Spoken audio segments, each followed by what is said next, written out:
নমস্কাৰ এটি গুৰুত্বপূৰ্ণ বাতৰি লৈ নিউজ আৱাৰ ষ্টুডিঅ'ত মই মুকেবুল হুছেইন। জাপান কাৰাটে এছ'চিয়েশ্যন অসমৰ উদ্যোগত গুৱাহাটীৰ মালিগাঁৱত ৰাষ্ট্ৰীয় কাৰাটে প্ৰতিযোগিতাৰ সফল সামৰণি। নিউজ আৱাৰ এক বিশেষ প্ৰতিবেদন।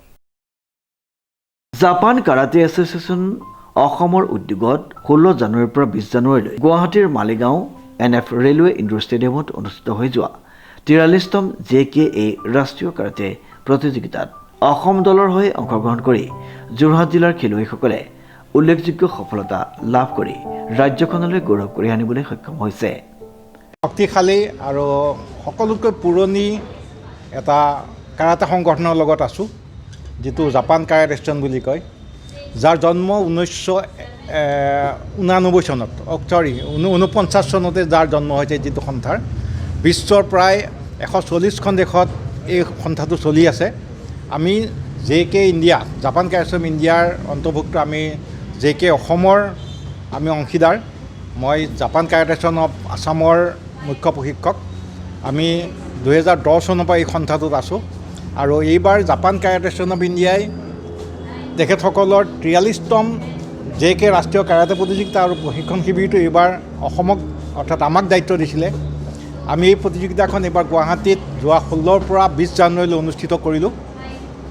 ভাৰতবৰ্ষৰ প্ৰায় 25খন ৰাজ্যই ইয়াত অংশগ্ৰহণ কৰিছে, প্ৰায় 15,000 প্ৰতিযোগীয়ে অংশগ্ৰহণ কৰিলে। আমি অসমৰ পৰাও এটা 65জনীয়া দলে এই প্ৰতিযোগিতাখনত অংশগ্ৰহণ কৰিছিলোঁ। আমাৰ যোৰহাট জিলাৰ পৰা প্ৰায় 36জন ছাত্ৰ ছাত্ৰীয়ে খেলিবলৈ অংশগ্ৰহণ কৰিছিলে। তাৰে আমাৰ 8টা গ'ল্ড, 2টা চিলভাৰ আৰু 5টা ব্ৰঞ্জৰ মেডেল পাবলৈ আমাৰ ছাত্ৰ ছাত্ৰীসকল সক্ষম হৈছে। আৰু এটা অতি ভাল লগা কথা কি, এই প্ৰতিযোগিতাখন ভাৰতবৰ্ষৰ বিভিন্ন ৰাজ্যত হৈ আছিলে। এইবাৰ অসমত প্ৰথমবাৰৰ বাবে, অসমেই নহয় নৰ্থ ইষ্টত প্ৰথমবাৰৰ বাবে হ'ল।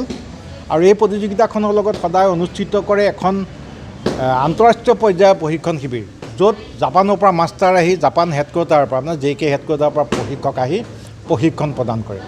এইবাৰ প্ৰশিক্ষণ প্ৰদান কৰিলে তাৎসুয়া তানিয়ামা নামৰ এজন বিশ্ববিখ্যাত প্ৰশিক্ষকে, জাপান হেডকোৱাৰ্টাৰৰ প্ৰশিক্ষক। আৰু লগতে আৰু অহা কথা আছিলে নাকা তাৎসুয়া বুলি আৰু এজন অহা কথা আছিলে, কিন্তু কিছুদিন 2-4 দিন আগত তেখেতৰ এটা চাৰ্জাৰী কৰিবলগীয়া হোৱাৰ কাৰণে তেখেত আহিব নোৱাৰিলে। তথাপিতো তাৎসুয়া তানিয়ামা চিহান আৰু আমাৰ ভাৰতবৰ্ষৰ মুখ্য প্ৰশিক্ষক আনন্দ ৰত্নদেৱে প্ৰশিক্ষণ প্ৰদান কৰিলে। মই ভাবিছোঁ আমাৰ ছাত্ৰ ছাত্ৰীসকল যথেষ্ট উপকৃত হৈছে।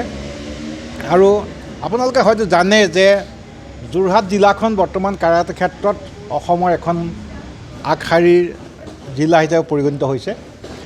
যোৱা কিয় নেশ্যনেল কাৰাটে ইণ্ডিয়া অৰ্গেনাইজেশ্যনৰ নেশ্যনেল কাৰাটে প্ৰতিযোগিতা যিখন উত্তৰাখণ্ডত হৈছিলে দেহৰাদুনত, তাৰ অসমে 9টা গ'ল্ড মেডেল পাইছে, 9টাৰে 6টা যোৰহাটে পাইছে।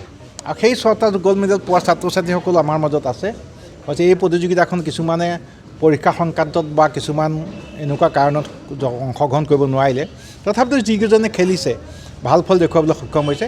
আৰু আমি জনাবলৈ বৰ সুখী হৈছোঁ যে যোৰহাটে এটা উন্নত মানদণ্ডৰ খেল সদায় প্ৰদৰ্শন কৰি আছে আৰু কৰি থাকিবলৈ আমি অহোপুৰুষাৰ্থ চেষ্টা কৰি যাম। আমাৰ লক্ষ্য আন্তঃৰাষ্ট্ৰীয় পৰ্যায়ত যাতে আমাৰ খেলুৱৈসকল উজ্বলি উঠে। হয়, ময়ো এইখনত এতিয়ালৈকে 5বাৰ ভেটাৰান কেটেগৰীত অংশগ্ৰহণ কৰিছোঁ। তাৰে 3বাৰ গ'ল্ড, এবাৰ চিলভাৰ আৰু এবাৰ ব্ৰঞ্জৰ মেডেল পাইছোঁ। এইবাৰ পাইছে মই 2টা মেডেল পালোঁ, কমিটিত গ'ল্ড পালোঁ আৰু কাটাত চিলভাৰ মেডেল পাবলৈ সক্ষম হ'লোঁ। মুঠ 36গৰাকী খেলুৱৈৰ ভিতৰত 8টা সোণৰ, 2টা ৰূপৰ আৰু 5টা ব্ৰঞ্জৰ পদক লাভ কৰিবলৈ সক্ষম হয় প্ৰতিযোগীসকলে। উল্লেখযোগ্য যে উক্ত প্ৰতিযোগিতাৰ লগতে অনুষ্ঠিত হোৱা 3দিনীয়া এটি কাৰাটে ছেমিনাৰতো যোৰহাটৰ 45গৰাকী ছাত্ৰ ছাত্ৰীয়ে অংশগ্ৰহণ কৰাৰ সুবিধা লাভ কৰিছিল, য'ত প্ৰশিক্ষণ প্ৰদান কৰিছিল জাপানৰ বিখ্যাত কাৰাটে প্ৰশিক্ষক চিহান তানিয়ামা আৰু ভাৰতৰ প্ৰখ্যাত প্ৰশিক্ষক তথা JK ইণ্ডিয়াৰ মুখ্য প্ৰশিক্ষক চিহান আনন্দ ৰত্নদেৱে। আৰু মই শ্যামপুৰ চিটি স্কুলত পঢ়ি আছোঁ আৰু মই ক্লাছ 3 হয় আৰু মোক খেলি বহুত ভাল লাগিলে। আৰু আমাৰ কোচ আছিলে তানিয়ামা চিহান আৰু আনন্দ ছাৰে মানে বহুত ভাল শিকাইছে। তাৰ কৃপাৰে আমি মানে গ'ল্ড মেডেল পাবলৈ হৈছোঁ। আৰু মই কাটাত গ'ল্ড পাইছোঁ আৰু কুমিটেত ব্ৰঞ্জ পাইছোঁ। আৰু আৰু ছাৰে বহুত ভাল শিকাইছে তাৰ কাৰণে আমি পাইছোঁ। Jorhat central karate academy Jorhat আৰু যোৰহাট ডি কাৰাটে হাবৰ ধৰিত্ৰী বৰাই 2টা সোণ, আদিত্য ভৰাইয়ে 2টা সোণ, ধানেশ শৰ্মাই 1টা সোণ আৰু 1টা ব্ৰঞ্জ, নিকিতা বৰাই 1টা সোণ, 1টা ব্ৰঞ্জ, জয়জিৎ বৰাই 1টা সোণ, বিজয় বৰাই 1টা সোণ, 1টা ৰূপ, আৰুচি বৰাই 1টা ৰূপ, আদিয়ান মাহৰুফ হুছেইনে 1টা ব্ৰঞ্জ, কৈলাশ বৰাই 1টা ব্ৰঞ্জ, বিহান বিক্ৰম গোস্বামীয়ে 1টা ব্ৰঞ্জ পদক পাবলৈ সক্ষম হয়। নাম জয়জিৎ বৰা, মই ডন বস্কো হাইস্কুলত পঢ়োঁ। আমাৰ কোচ তাত আছিলে তানিয়ামা ছাৰ আৰু আনন্দৰত্না ছাৰ।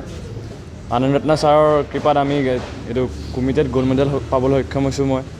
আৰু তাত ট্ৰেইনিং কৰি আৰু খেল খেলি বহুত ভাল লাগিলে।